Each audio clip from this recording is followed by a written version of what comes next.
Aí a gente já tinha comentado o seguinte, que vai depender do contexto para nós traduzirmos a forma do perfeito, né, do PA. Só vou retomar aqui e a gente avança. Isso aqui eu já expliquei agora, né, que ele vai preferir o Hatef Patah nesses verbos fracos, tá? Aqui eu já expliquei, ele vai ter essa forma reduzida aí por causa do Aleph.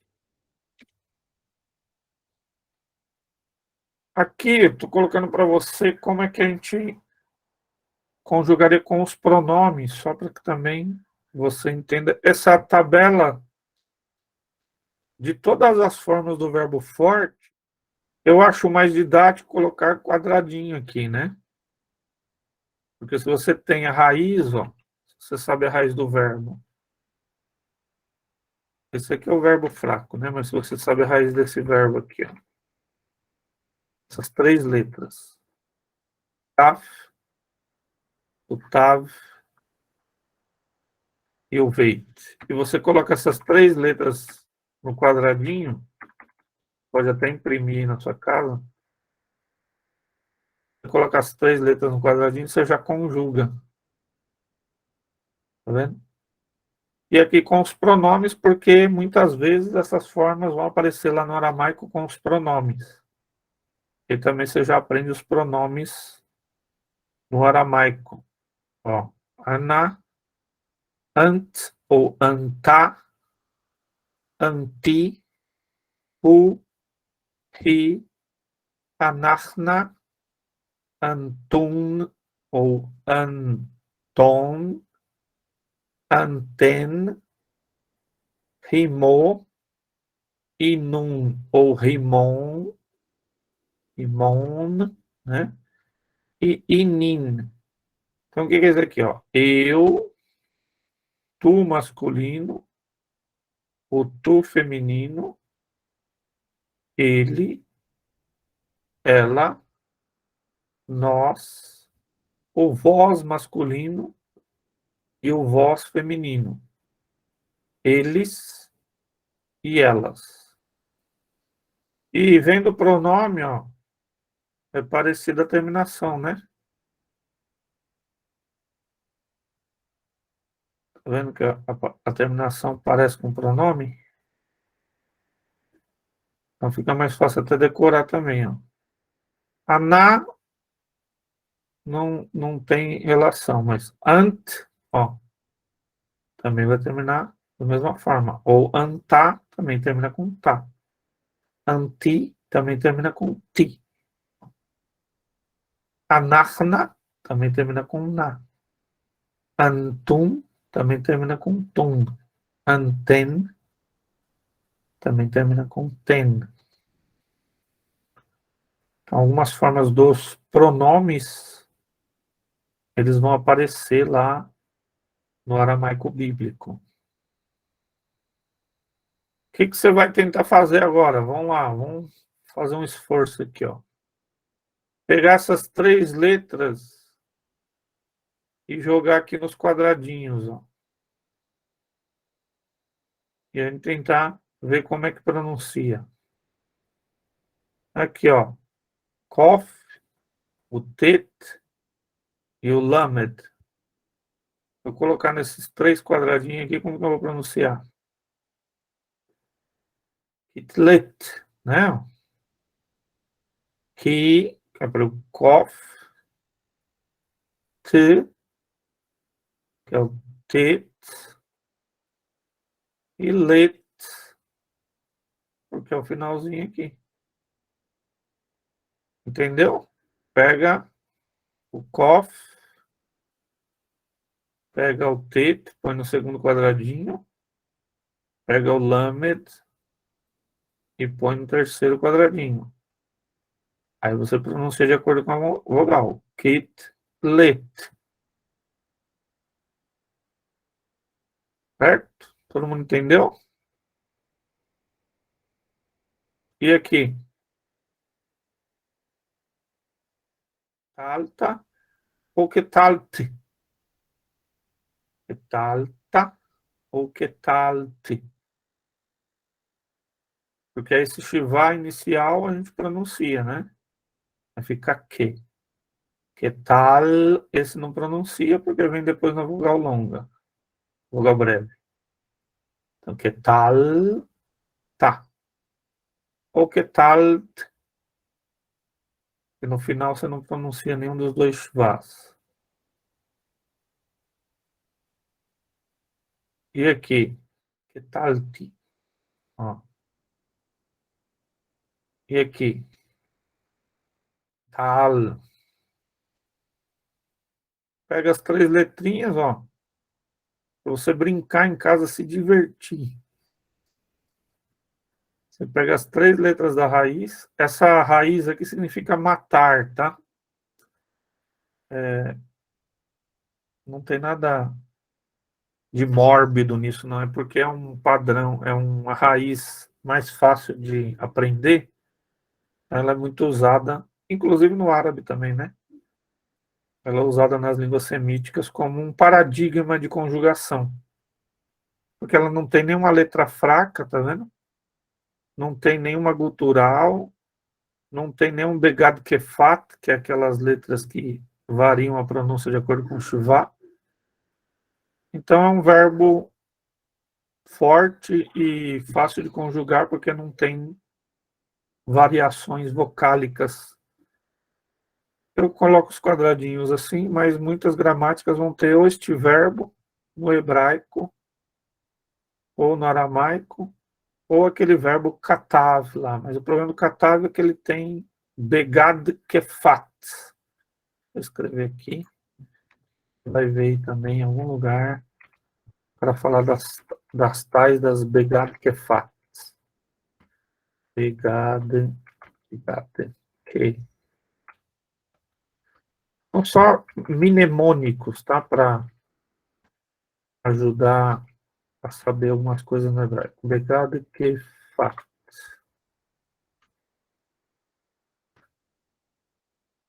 Essas 6 letras são chamadas de begad kefat mesmo. Aqui.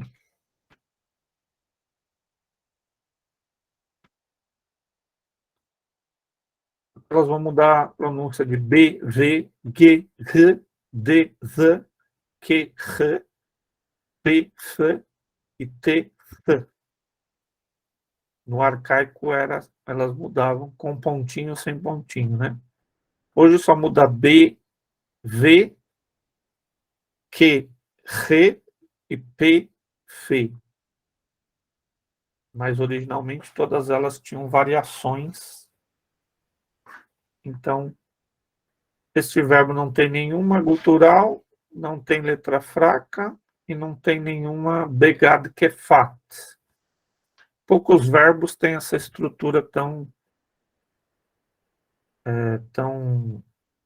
clara assim, né? Então, se usa esse verbo, ele significa matar, mas se usa só para aprender o paradigma.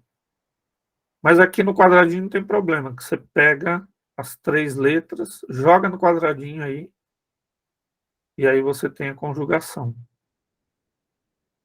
de acordo com essa vocalização. Todo mundo entendeu? Se não entendeu, agora vai entender. Ó. Então aqui é o quadradinho, ó. Você treina em casa, colocar as letras no quadradinho. Aí tem que ficar assim, ó.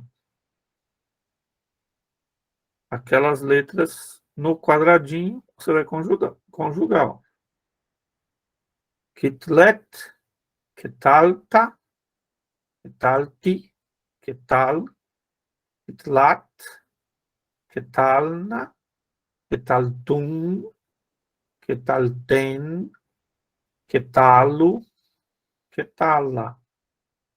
E aí a tradução é simples, né? Tem outras traduções, mas só para a gente entender. Eu matei, você matou, você matou, você matou masculino, você matou feminino. Ele matou, ela matou, nós matamos, vocês mataram masculino, Vocês mataram o feminino, eles mataram, elas mataram. Entendeu? Isso aqui, eu peguei as 3 letras, joguei nos quadradinhos. Aí ele ficou conjugado. Quadradinho é para te ajudar, mas depois tem que se libertar dos quadradinhos para saber a conjugação. Esse é do perfeito, tá? Tudo bem? Alguém não entendeu? O pessoal que já sabe o hebraico, mais fácil, porque só vai mudar a vocalização e as terminações, tá? E muitas são parecidas. Quem ainda está brigando com o alfabeto, é só você verificar que, na verdade, é uma língua muito lógica, né? As línguas semíticas são bem mais lógicas que as línguas ocidentais. O pessoal até chama de verbo irregular. Acho que eu já falei isso para vocês, né? Tem umas gramáticas que chamam verbos irregulares. Os verbos fracos eles chamam de irregulares. Mas não tem nada de irregular os verbos fracos. Se você for pesquisar mesmo, pouquíssimos verbos são realmente irregulares, né? Mesmo os verbos fracos, você consegue fazer quadradinhos assim. Vou mudar, vai diminuir às vezes para 2 quadradinhos, mas ele vai seguir um padrão bem irregular. Você jogou 3 letras dentro dos 3 quadradinhos, um passe de mágica você já conjugou o verbo no perfeito. Certo? Alguém não entendeu? Só para a gente, o professor Reginaldo, ele coloca a forma tradicional das gramáticas com as formas que vai aparecer também nas gramáticas modernas.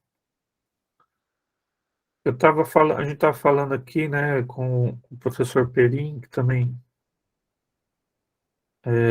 dá aula nessa parte aí, escreveu a dissertação de mestrado dele. O que confunde muito o aluno é porque tem muitas nomenclaturas nas muitas gramáticas. As gramáticas mais antigas usam essa forma aí, né, do P gutural, A gutural, Lame gutural, P Aleph, P Lame de Aleph, Lame de Re, P Nun, P Vav, P Yud. Algumas formas mais gramáticas mais modernas, aqui nesse livro aqui ele mostra os dois, tá? Esse aqui é bom que ele mostra as duas formas, a mais arcaica e a mais moderna. Porque essa estrutura aqui de nomenclatura começou com o árabe, depois os árabes abandonaram também. No árabe se usa isso aqui também, né? Os números romanos. Então, em algumas gramáticas, o que está como P gutural, o exemplo aqui é o do verbo amad, ele vai estar como primeiro gutural. Então, o que acontece no hebraico? Esse C de consoante, a vogal 1, consoante, vogal 2, consoante, vogal 3. Então, consoante, vogal, consoante. Às vezes termina em consoante, na maioria das vezes, mas às vezes tem um sufixo pronominal, então termina em vogal também. Então, da direita para a esquerda, ó, consoante 1 e vogal 1, consoante, vogal 2, consoante, vogal 3. Ou a consoante 1, gutural. Consoante 2, gutural. Consoante 3, gutural. A primeira gutural seria a consoante 1 com a gutural. A segunda gutural seria a consoante 2 com a gutural. A terceira gutural seria a consoante 3 com gutural. Tá? Esse aqui é usado para vogal também, mas aqui ele está usando para falar da variação alternativa moderna das consoantes. Tá? Que a gente chama P gutural vai ser chamado primeira gutural, ou consoante 1 gutural. É só uma nomenclatura para quando você estiver lendo o material não se confundir, tá? E aí que a gente chama de Ein, é também chamado de verbo geminado, ou verbos duplo Ein, quando a consoante do meio duplica, tá? Essa é correspondente do aramaico e como é a nomenclatura moderna dessas formas verbais.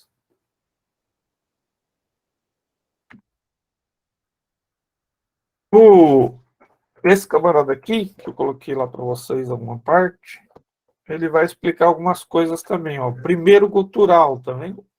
Primeiro gutural é o verbo em P, gutural ou P-Aleph. Ele vai dizer que os verbos têm Aleph, Re, Het ou Ein, na primeira letra da raiz, né? Então, os verbos desse tipo, o que vai acontecer com eles? Ó? O verbo modelo é esse aqui, tá vendo? Ketav. Esses verbos, quando tiver gutural, no início, ele vai ter uma redução vocálica. Não, gutural não é velar, não. A gutural é essa.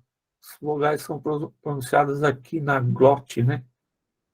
Aí vai ter variação da gutural.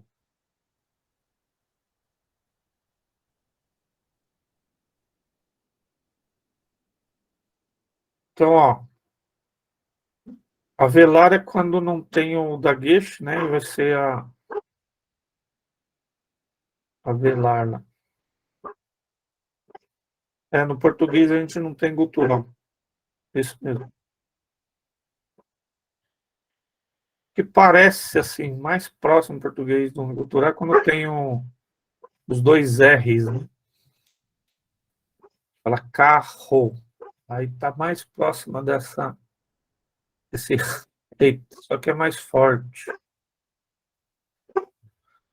O que ele está mostrando? Que esses verbos, eles vão preferir vogais de classe A, tá vendo? Ao invés de vogais de classe I, como o hirik, que é este pontinho aqui, ó. Então, só para a gente tomar cuidado que na conjugação ele vai ter uma transformação. A terceira masculino singular, que no verbo modelo é ketav, ou ketal, né? Ele vai ter uma redução vocálica aqui, ó. Porque a gutural, vamos dizer que ela arrasta, né? Uma vogal brevíssima, ou uma vogal breve, ó. Então, ketav, tá, segunda masculino, vai ficar na gutural avadti.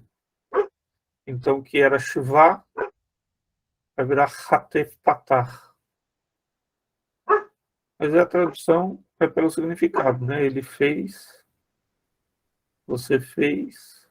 Aqui ele escreveu, né? Você masculino escreveu, eu escrevi, eles escreveram. Como esse verbo significa fazer, então vai ter essa. Ele só está mostrando que tem essa mudança vocálica aqui. Porque essas letras são meio chatinhas na conjugação, e aí elas não vão aceitar o shivá sozinho, iniciando sílaba. Pode até acontecer dessas guturais aparecerem com shivá no fim da sílaba, tá? Mas não no começo da sílaba. Então, é isso que ele está explicando aqui, eu acrescentei depois essa parte também. Quando o verbo ele chama de biconsonantal, que a gente chama de Ein Yud ou Ein Vav, esses verbos aqui, ó, que são compostos só de duas consoantes na raiz, mas eles têm, então, são chamados também de verbos ocos, tá? Ou Ain Yud ou Ain Vav, porque esse verbo, essa letra do meio, ela cai em algumas conjugações. Essa daqui também, tá? Ain Vav. O que significa Ain Yud? O que significa Ain Vav? Ain Yud é que a letra do meio é um Yud, né? Ain Vav é que a letra do meio é um Vav. Ele está chamando de verbos biconsonantais porque originalmente é como se tivesse duas letras da raiz ao invés de três, que é o padrão, né? Embora essa letra também faça parte da raiz atual. Ele está dizendo aqui que no perfeito peal, a vogal que vai debaixo da letra, ao invés de shva, vai ser um kamatz, tá? Então, tanto no hebraico quanto no aramaico, por isso que a gente tem que ver lá o que é vogal longa e o que é vogal breve. Porque quando há uma mudança vocálica e muda de um shva para uma vogal longa, ou muda de uma vogal breve para uma longa, isso indica que alguma coisa aconteceu. Ou caiu uma letra da raiz, ou a letra seguinte não aceita um dagesh, que é esse pontinho no meio. Aí então a sílaba anterior tem um alongamento compensatório, tá? Isso é uma das coisas mais importantes para estudar hebraico e aramaico, tá? Esse chamado alongamento compensatório. Porque se houve um alongamento é porque alguma coisa aconteceu. Não há nenhuma mudança sem razão. Não há nenhuma mudança vocálica sem razão. Se houve alguma mudança vocálica é porque ou uma letra caiu, ou a letra seguinte, a consoante seguinte, não aceita um dagesh, que é um pontinho no meio da letra, e aí a vogal anterior da sílaba vai alongar, que é o que aconteceu aqui, ó. Não é ketav? Ah, mas tinha uma letra no meio que caiu na conjugação. Então, ao invés de ser shuvá, porque também nem dava, né? O hebraico tem que ter uma consoante com uma vogal. Não pode ter uma consoante sozinha numa sílaba e nem uma vogal sozinha numa sílaba. Então, ou é consoante vogal ou é consoante vogal consoante. Se tiver consoante vogal, a sílaba é aberta, tá? Se tiver consoante vogal consoante, a sílaba é fechada. Então, existe uma separação de sílaba. Aqui tem que, sílaba aberta, uma vogal. Tav, sílaba fechada, tem duas sílabas. Mas aqui não poderia ter um shivá sozinho aqui, né? Então, teve um alongamento vocálico. Em vez de shivá, ele alongou para o Kamatz Gadol, tá? Esse Tzinho aqui chama Kamatz Gadol. Isso vai acontecer em todas as formas lá. Ó. No lugar de Shuvá vai ter o Kamatz, no lugar do Hirik também. Então, o que era vogal de classe A, ou vogal de classe I, né? Vai se tornar vogal de classe A. Ele está falando aí. Então, o que ele chama de subformativo, né? Que é a formação de sufixo. É o perfeito. Então, ó, ficou tudo com Kamatz Gadol. Tudo bem? Só ele está mostrando mudanças vocálicas. Tem o verbo modelo, mas a conjugação vai mudar de acordo com os verbos fracos, que a gente já viu lá. E aí o duplo ein, que são chamados também de verbos geminados. Então aqui, ó, ketav, esse verbo é um duplo ein, né? Perdeu uma letra. Tá? Perdeu uma letra. Aqui também perdeu. Só que aqui ele perdeu. E o que tem aqui no meio, ó, da letra? É o dagesh, né? Então o dagesh indica a duplicação. Tá? O hebraico também, o hebraico aramaico, quando puder não duplicar, ele não duplica, aí ele vai ter um dagesh. Então essa letra, essa raiz era alal, né? E aí na conjugação da terceira pessoa caiu o lamed. E ao invés de shva, vai ter o patar. E quando tiver uma letra final na conjugação, aí vai indicar a duplicação pelo dagesh. Tá? Tudo bem? Só isso aí que ele está mostrando. Que a gente chama de tradição tiberiense, que a gente usa. Porque na tradição babilônica, o Shivá, quando não é pronunciado, não é representado, né? E vai aquelas sinaizinhos em cima só. Aí quando o Shivá não é pronunciado, ele não é representado, ele não é marcado. No sistema massorético, ele é marcado quando ele é pronunciado e quando não é pronunciado também. Aí fica o terror do leitor. Mas, assim, esse dagesh era para duplicar mesmo. Então, ele tinha como árabe a pronúncia duplicada mesmo. Mas é porque o falante do hebraico moderno, ele nem lembra que tem dagesh, né? Porque não tem sinal nenhum. Aí, eu não sei. É, pelo que me disseram, é assim. O cara que estuda lá na Israel, o menino lá, faz ensino médio, esse negócio de dagesh, de shuvá, de vogal, cai no Enem deles lá. Então, nós vamos fazer o Enem, tem esses negócios de gramatical, entendeu? Depois, nunca mais ele vai estudar isso, a não ser que ele for fazer letras hebraicas lá.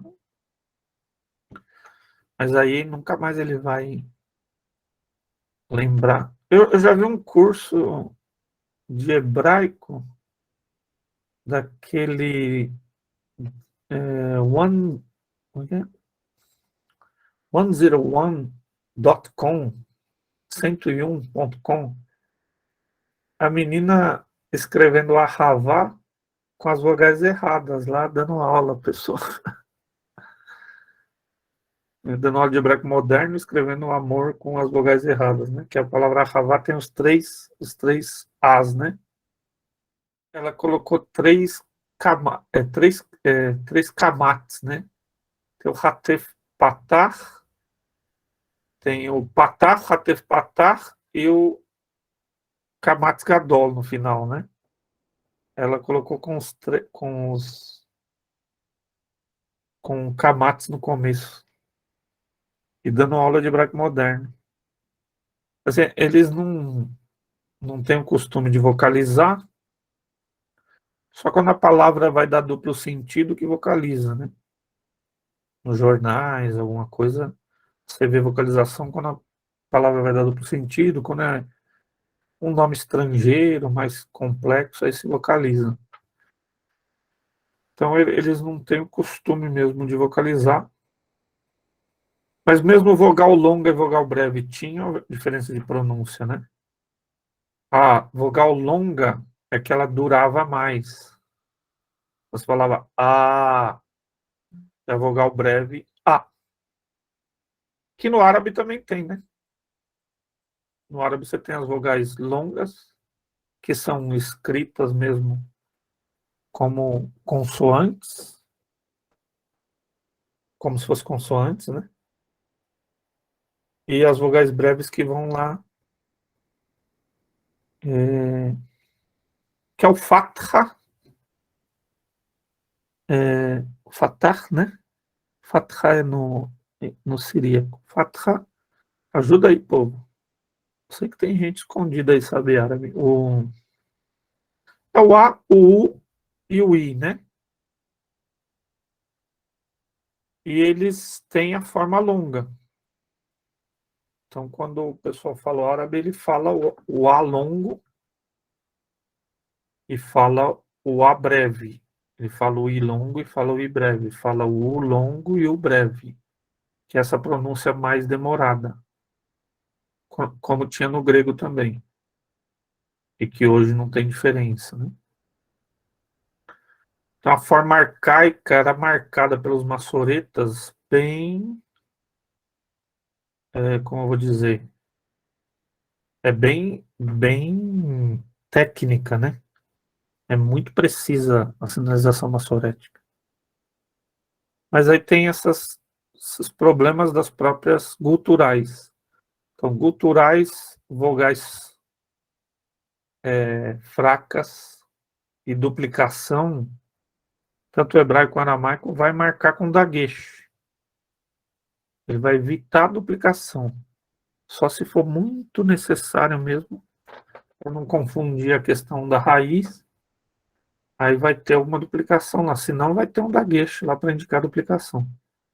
Quando não aceitar daguesh, vai ter alguma mudança vocálica. Só que o terceiro rei, o terceiro aleph, os verbos terceiro rei, que é o lamed rei, o lamed aleph, né, eles vão compartilhar algumas características dos verbos fracos, né? Que são verbos comuns aí no hebraico aramaico e que têm as mudanças distintivas. E aquilo acho que eu já tinha falado para vocês. Isso aqui é um pouco chatinho no aramaico, tá? Mais do que no hebraico. Porque você vai ver, às vezes, com a terminação em Aleph, às vezes com a terminação em Rei. E como confunde muito essas formas com hebraico, tem que tomar cuidado.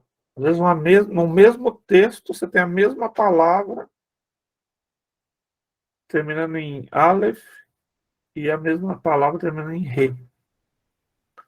Então, as formas da terceira pessoa do singular masculino, Ketav, então pode aparecer tanto metá com o Aleph ou metá com o Rei, tá? E é o terceiro rei. Ó, atá, cuidado que isso aqui não tem nada a ver com o você do hebraico, tá? Isso aqui é o verbo ir, vir. E o atá com aleph. Ravá e ravá, tá vendo? Que no hebraico é raiá, né? No aramaico é ravá. Mas vai aparecer assim, ó. E vai aparecer assim também. Esse aqui é um pouco chatinho. Toma cuidado porque às vezes em algum texto aparece essa forma de rei, inclusive para marcar o determinado. Lembra do estado do substantivo? O estado absoluto, que é o normal do dicionário. O estado construto do substantivo, que você vai colocar a palavra de para traduzir. E o estado determinado, que vai o artigo. Lembra que o artigo no aramaico vai no final? E é um aleph? Está lá naqueles outros slides que eu mostrei para vocês lá. Só que às vezes não é o aleph. Às vezes é o rei. Você olha o rei lá, dá um nó no cérebro, porque você não sabe se é conjugação ou se é o estado determinado do substantivo. E aqui é a mesma coisa, você não sabe se é conjugação ou se uma variante, né? É o verbo lame de re, deveria ser lame de re, né? Mas ele acabou virando lame de aleph. Porque há um intercâmbio entre o aleph e o re no aramaico bíblico e o targúmico também, né? Então cuidado aí as pegadinhas do aramaico. Pegadinhas do aramaico.